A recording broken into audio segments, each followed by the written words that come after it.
नमस्कार, आप देख रहे हैं मनी 9। मेरा नाम है रोहित कौशिक। अगर आप घर खरीदने की इच्छा रखते हैं तो घर खरीदने में मंथली इनकम का कितना खर्च करना चाहिए, आज इस वीडियो में हम इस बात पर चर्चा करेंगे, इसलिए ध्यान से देखिएगा। अक्सर आम नौकरी पेशा लोग जब घर खरीदते हैं तो लाखों का लोन अपने सर पर उठा लेते हैं और फिर ताउम्र उस घर की ईएमआई चुकाते रहते हैं। ऐसा इसलिए होता है क्योंकि लोग ईएमआई का बोझ ज़्यादा ना पड़े, इससे बचने के लिए या तो मंथली ईएमआई को कम रखवाते हैं, जहां उनको लंबे समय तक ईएमआई का भुगतान करना पड़ता है, जो अंत में बहुत महंगा भी पड़ता है, या फिर जल्दी निपटाने के चक्कर में मोटी किश्त बनवा लेते हैं। हालांकि मोटी किश्त चुकाना हर किसी के बजट में फिट नहीं बैठता, इसलिए देश में ज़्यादा तादाद ऐसे लोगों की है जो जिंदगी भर ईएमआई चुकाते रहते हैं। तो ऐसे लोगों के लिए ही आज हम वो फॉर्मूला बताएंगे जो नया घर खरीदते वक्त उनके काम आएगा। स्टार्टअप फाउंडर अक्षत श्रीवास्तव की ओर से भारतीय घर खरीदारों को सलाह दी गई है। शुरुआत इसी से करते हैं।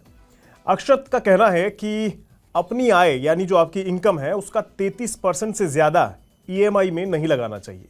ऐसा वो क्यों कह रहे हैं, चलिए समझते हैं। अक्षत भारत की स्थिति को दुबई से तुलना करते हुए बताते हैं कि दुबई में वर्किंग कपल्स बहुत सारी प्रॉपर्टीज खरीदते हैं और उनको किराए पर देते हैं और रिटायरमेंट के फंड के तौर पर उस अमाउंट का इस्तेमाल करते हैं। आप सोचेंगे भारत में तो नौकरी पेशा लोगों के लिए एक घर खरीदना भी काफ़ी मुश्किल हो जाता है, फिर उसकी ईएमआई भरने में सिरदर्दी अलग से रहती है।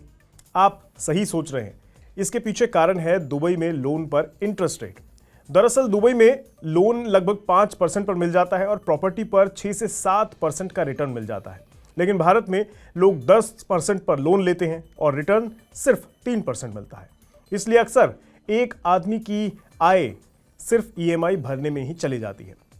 दुबई तो छोड़ दीजिए, भारत में रियल एस्टेट की कीमतें अमेरिका और यूरोप से भी बहुत ज्यादा हैं, जबकि जीडीपी और प्रति व्यक्ति आय बहुत कम है। जहां एक और यूएस का जीडीपी $27 ट्रिलियन का है, तो वहीं इंडिया का केवल $4 ट्रिलियन का है। यूएस में per capita income $60,000 per annum है, जबकि इंडिया में ये मात्र $2,500 है, यानी केवल 2,12,500 रुपये सालाना।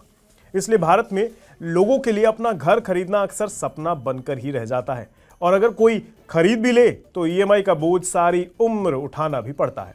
भारत के दो बड़े शहर दिल्ली और मुंबई, जहां देश की बहुत बड़ी आबादी बसी हुई है, वहां एक 1100 स्क्वायर फीट जेब पर कितना असर डालता है, चलिए समझाता हूं आपको।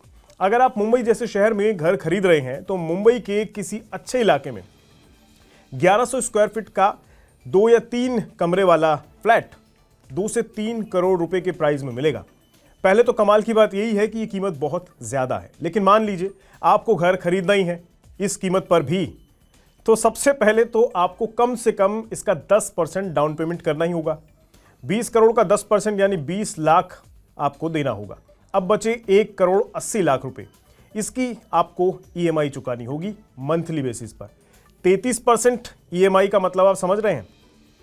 अगर आपकी इनकम 1,00,000 रुपए महीना है तो 33,000 रुपए आपको ईएमआई के तौर पर हर महीने चुकाने होंगे।